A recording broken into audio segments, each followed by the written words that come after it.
প্রায় দেড় যুগের স্বৈরাচারী শাসন আমলে দেশের ক্রিকেট কাঠামো ভেঙে গুড়িয়ে দেয়া হয়েছে। স্রেফ ক্রিকেট বোর্ডে চেয়ার ধরে রাখতে ঘরোয়া খেলাগুলো চালানো হয়েছে নিজেদের খেয়াল খুশি মতো। কিন্তু আফসোসের বিষয়, জুলাই গণঅভ্যুত্থানের পরও সেই সিস্টেমে আসেনি বড় কোনো পরিবর্তন। হাতে গোনা কিছু চেহারা পরিবর্তিত হয়েছে, বিতর্কিত নির্বাচনটাও এসেছে।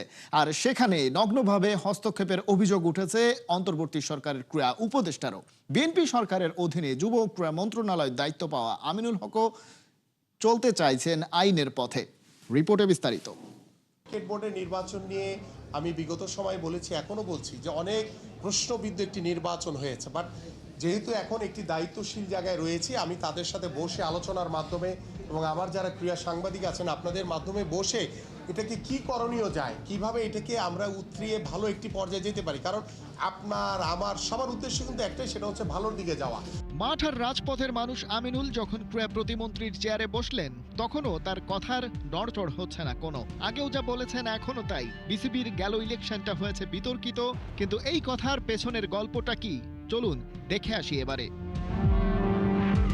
বর্তমান সভাপতি আমিনুল ইসলাম বুলবুল দায়িত্বে আছেন তার দ্বিতীয় মেয়াদে। তবে এই দুবারের একবারও তার নির্বাচিত হওয়ার দরকার পড়েনি। প্রসেসটা সিম্পল। প্রথমবার ন্যাশনাল স্পোর্টস কাউন্সিলের তৎকালীন প্রেসিডেন্ট ফারুক আহমেদের নমিনেশন স্থগিত করে বুলবুলকে বিসিবি পরিচালক হিসেবে মনোনীত করে। এনএসসি কোটায় নমিনেটেড হয়ে বাংলাদেশের সাবেক অধিনায়ক পরে বাকি পরিচালকদের ভোটে প্রেসিডেন্ট হয়ে যান। একই বছর অক্টোবরে বিসিবি নির্বাচনে বুলবুল এনএসসি কোটায় নয়, ঢাকা বিভাগ থেকে ক্যাটাগরি 1 অর্থাৎ জেলা ও বিভাগ ক্যাটাগরিতে কাউন্সিলরশিপ পান। সবই হচ্ছিল অন্তর্বর্তী সরকারের গ্রিন সিগন্যালে, সেটা বুঝতে বাকি থাকে না।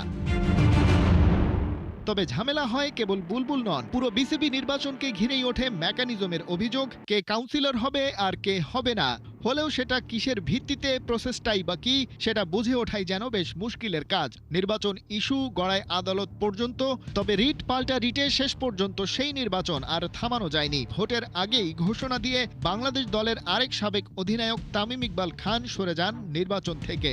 তার সাথে প্রায় 40টা ক্লাব বয়কট করে বিসিবির এই ভোটের লড়াই। আগে ইলেকশনের ফিক্সিং বন্ধ করে, পরে ক্রিকেটের ফিক্সিং বন্ধ করার চিন্তাটা করি। এই ইলেকশন বাংলাদেশ ক্রিকেট বোর্ডের জন্য একটা কালো দাগ হয়ে গেল। আজকে ক্রিকেট 100% হেরে গেল। বড় সংখ্যায় পরিচালক প্রার্থী নির্বাচন থেকে সরে যায়, যেটার প্রভাব পড়ে ফলাফলেও। আমিনুল ইসলাম বুলবুল সহ ক্যাটাগরি 1-এর মোট 6 পরিচালকই নির্বাচিত হয়ে যান বিনা প্রতিদ্বন্দ্বিতায়। সেখানে গণতন্ত্র চর্চা কোথায় হলো, সেটা নিয়ে প্রশ্ন উঠতেই পারে। ক্রীড়া প্রতিমন্ত্রীর দায়িত্ব নেয়ার পর কেবল ক্রিকেট বোর্ড নয়, দেশের সব ফেডারেশনের কমিটি গণতান্ত্রিক উপায়ে গঠনের আভাস দিয়েছেন। তাছাড়া ক্রীড়াঙ্গনের অভিভাবক হিসেবে আমিনুল হকের কাঁধে আরও দায়িত্ব আছে। ঢাকার ক্লাবগুলো কেবল নির্বাচনই বর্জন করেনি, চেয়ার দখলের খেলা দেখে ক্রিকেট থেকেও সরে দাঁড়িয়েছেন অনেকেই। স্থবির ঘরোয়া ক্রিকেটকে বাঁচাতে আমিনুলের মুভমেন্ট খুব দ্রুত হওয়া চাই। বিসিবির বর্তমান সভাপতি পরিবারের সাথে ছুটি কাটাতে গেছেন অস্ট্রেলিয়ায়। সেখান থেকে ফিরলেই হয়তো চোখে পড়বে সেই মুভমেন্ট। তবে ক্ষমতার জোরে কোনো কিছুই করতে রাজি নন ক্রীড়া প্রতিমন্ত্রী। যা হবে আইনের পথে হেঁটেই, যাতে পরে এই প্রসেস নিয়ে কেউ প্রশ্ন তুলতে না পারে। হাইকোর্টের ফুল বেঞ্চে শুনানি করে এসে তারপরে এটাকে নতুন করে সিদ্ধান্ত নেওয়া হবে। তার মানে কি, যে হাইকোর্ট যদি রায় দেয় যে না, ওই যে চিঠিকে যদি অবৈধ ঘোষণা করে, তাহলে কিন্তু এই নির্বাচন ব্যবস্থাও কিন্তু বাতিল হয়ে যাবে, যেটা ইতিমধ্যে নির্বাচিত হয়েছে। বিষয়টি এখানে আইসিসি দ্বারা নিয়ন্ত্রিত। আইনের ভিতরে থেকে, নিয়মের ভিতরে থেকে, এটি আলোচনার ভিত্তিতে যা করণীয় আছে সেটি আমি বসে আলোচনার মাধ্যমে পরে এটি নিয়ে আমি মন্তব্য করব। খালিদ জামিল, একাত্তর।